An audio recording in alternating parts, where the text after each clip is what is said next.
हे दोस्तों, क्या हाल चाल। Welcome back to the channel. मैं बहुत एक्साइटेड हूँ आज आप लोगों के साथ। आज हम बात करने वाले हैं कुछ ऐसी कहानियों के बारे में जो आपके दिल को छू लेंगी, आपको मोटिवेट करेंगी और आपको ये यकीन दिलाएंगी कि कुछ भी पॉसिबल है।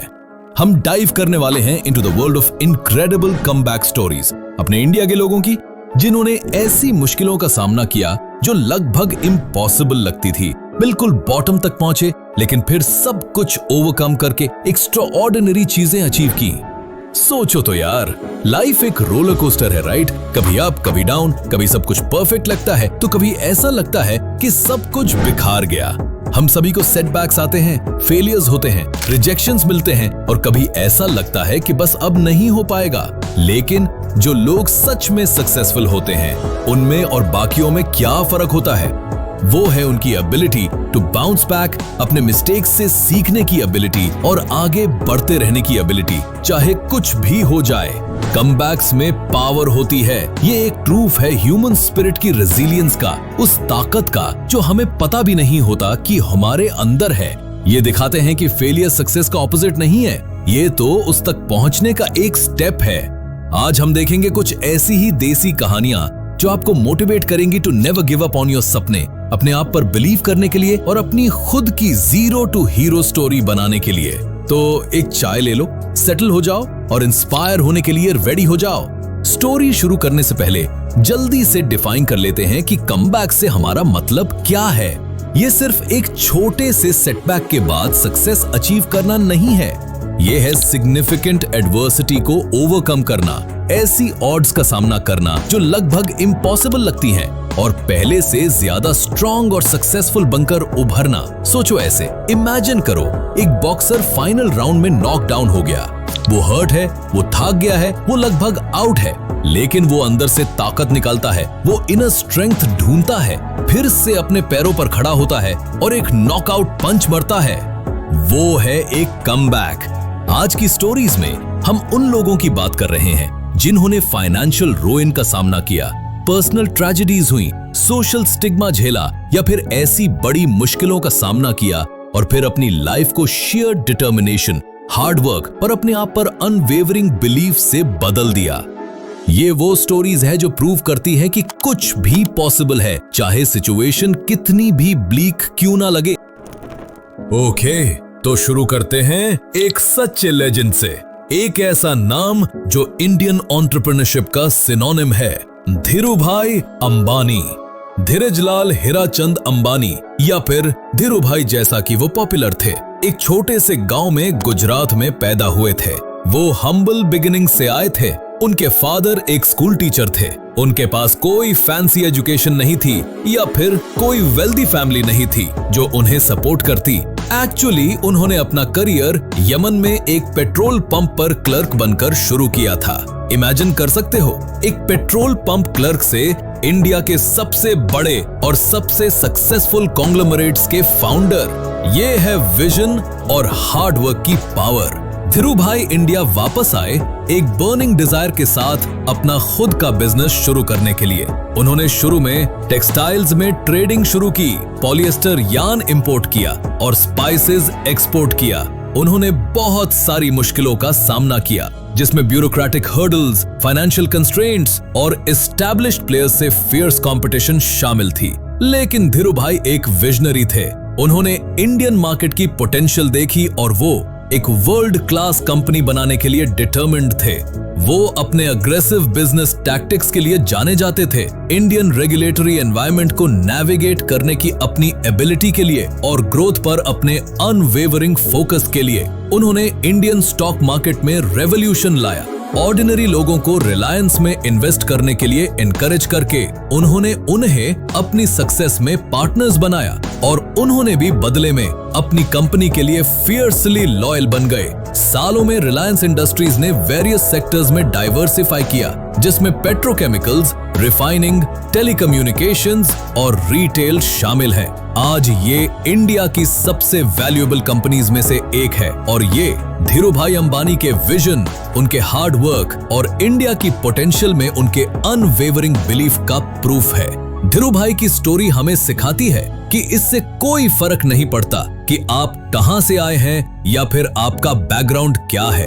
हार्ड वर्क, डिटर्मिनेशन और एक क्लियर विजन के साथ आप कुछ भी अचीव कर सकते हैं जो आप अपने माइंड में सेट करते हैं। मंजिल दूर नहीं।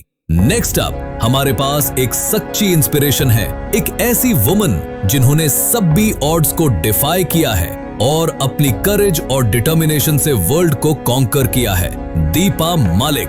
दीपा एक पैरालंपिक मेडलिस्ट हैं, एक स्विमर हैं, एक बाइकर हैं, एक रैली ड्राइवर हैं और बहुत कुछ हैं। लेकिन जो चीज उनकी स्टोरी को और भी ज्यादा इनक्रेडिबल बनाती है वो ये है कि वो चेस्ट से नीचे पैरालाइज्ड है। उन्हें 1999 में एक स्पाइनल ट्यूमर डायग्नोज हुआ था, जिसकी वजह से वो व्हील चेयर तक ही सीमित रह गई थी। इमेजिन करो उन्होंने कितनी मुश्किलों का सामना किया होगा। Physical pain, emotional trauma, social stigma. उनके लिए गिव अप करना, अपने आप को बंद कर लेना और अपनी किस्मत को एक्सेप्ट करना कितना आसान होता। लेकिन दीपा गिव अप करने वालों में से नहीं है। उन्होंने अपनी डिसेबिलिटी को खुद को डिफाइन नहीं करने दिया। उन्होंने लाइफ को पूरी तरह से एम्ब्रेस करने का डिसाइड किया और अपने पैशंस को परस्यू करने का डिसाइड किया, चाहे कुछ भी हो जाए।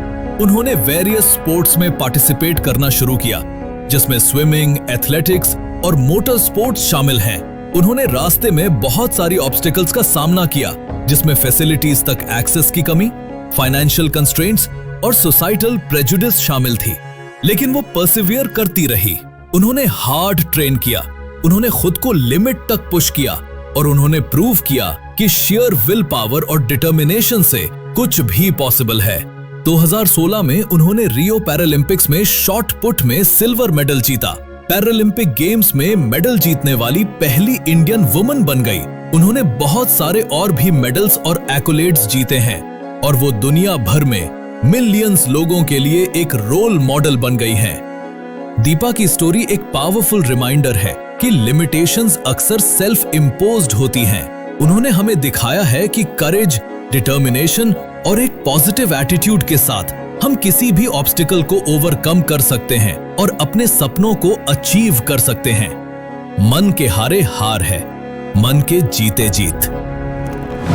अब बात करते हैं एक ऐसे बंदे की जिसने इंडिया में ट्रांजैक्ट करने का तरीका रिवॉल्यूशनाइज कर दिया। एक ऐसे आदमी जिसने स्क्रैच से एक फिनटेक एम्पायर बनाया। विजय शेखर शर्मा, पेटीएम के फाउंडर। विजय उत्तर प्रदेश के एक छोटे से टाउन से आते हैं। उन्होंने हिंदी मीडियम स्कूल्स में पढ़ाई की और उन्हें बहुत सारी मुश्किलों का सामना करना पड़ा जब वो दिल्ली अपने इंजीनियरिंग डिग्री परस्यू करने के लिए गए। उन्हें इंग्लिश में स्ट्रगल करना पड़ा, उन्हें बिग सिटी में आउट ऑफ प्लेस फील हुआ और उन्हें फाइनेंशियल डिफिकल्टीज का सामना करना पड़ा। लेकिन विजय एक डिटर्मिन्ड और एम्बिशियस यंग मैन थे। उन्होंने खुद से इंग्लिश सीखी, उन्होंने अपनी स्टडीज में एक्सेल करने के लिए हार्ड वर्क किया और उन्होंने कॉलेज में होते हुए ही अपने खुद के वेंचर्स शुरू कर दी। उन्होंने इंटरनेट और मोबाइल टेक्नोलॉजी की पोटेंशियल देखी और उन्होंने एक ऐसी कंपनी बनाने का डिसाइड किया जो लोगों के लिए ऑनलाइन ट्रांजैक्ट करना आसान बना देगी। उन्होंने 2010 में पेटीएम लॉन्च किया। शुरू में एक मोबाइल रिचार्ज प्लेटफॉर्म के तौर पर उन्होंने शुरू के दिनों में बहुत सारी मुश्किलों का सामना किया, जिसमें फंडिंग की कमी, टेक्निकल ग्लिचेस और एस्टैब्लिश्ड प्लेयर्स से कंपटीशन शामिल थी। लेकिन विजय परसिवियर करते रहे। उन्होंने अपने प्रोडक्ट को आइटरेट किया, उन्होंने कस्टमर सेटिस्फैक्शन पर फोकस किया और उन्होंने एक स्ट्रॉन्ग टीम बनाई। उन्हें 2016 में डीमोनेटाइजेशन पॉलिसी से भी फायदा हुआ, जिसकी वजह से डिजिटल पेमेंट सॉल्यूशंस की डिमांड में सर्ज आया। आज पेटीएम इंडिया की सबसे बड़ी और सबसे सक्सेसफुल फिनटेक कंपनीज में से एक है, जिसके मिलियंस यूजर्स हैं और वाइड रेंज ऑफ सर्विसेज हैं, जिसमें मोबाइल पेमेंट्स, ई कॉमर्स और फाइनेंशियल सर्विसेज शामिल है। विजय की स्टोरी इनोवेशन की पावर का, रिस्क लेने की इंपॉर्टेंस का और चेंजिंग सर्कमस्टेंसेस के लिए अडेप्ट करने की एबिलिटी का एक प्रूफ है। उन्होंने हमें दिखाया है कि हार्ड वर्क, डिटर्मिनेशन और एक कस्टमर सेंट्रिक अप्रोच के साथ हम सक्सेसफुल बिजनेसेस बना सकते हैं जो रियल वर्ल्ड प्रॉब्लम सॉल्व करते हैं। रिस्क है तो इश्क है, तो वो कौन सी कॉमन चीजें हैं जो इन सभी इनक्रेडिबल कमबैक स्टोरीज में हैं? वो क्या है जो उन्हें इतना पावरफुल और इंस्पायरिंग बनाता है? सबसे पहले वो है रेजिलियंस, एडवर्सिटी से बाउंस बैक करने की एबिलिटी, मिस्टेक से सीखने की एबिलिटी और आगे बढ़ते रहने की एबिलिटी चाहे कुछ भी हो जाए। सेकंड, वो है डिटर्मिनेशन, अपने गोल्स को अचीव करने के लिए अनवेवरिंग कमिटमेंट, ऐसी मुश्किल के फेस में भी जो लगभग इम्पॉसिबल लगती है। थर्ड, वो है विजन, प्रेजेंट सर्कमस्टेंसेस से आगे देखने की एबिलिटी और एक बेहतर फ्यूचर इमेजिन करने की एबिलिटी। फोर्थ एंड लास्ट, वो है हार्ड वर्क। हार्ड वर्क का कोई सब्स्टिट्यूट नहीं है। इन लोगों ने घंटों मेहनत की, उन्होंने सैक्रिफाइसेस किए।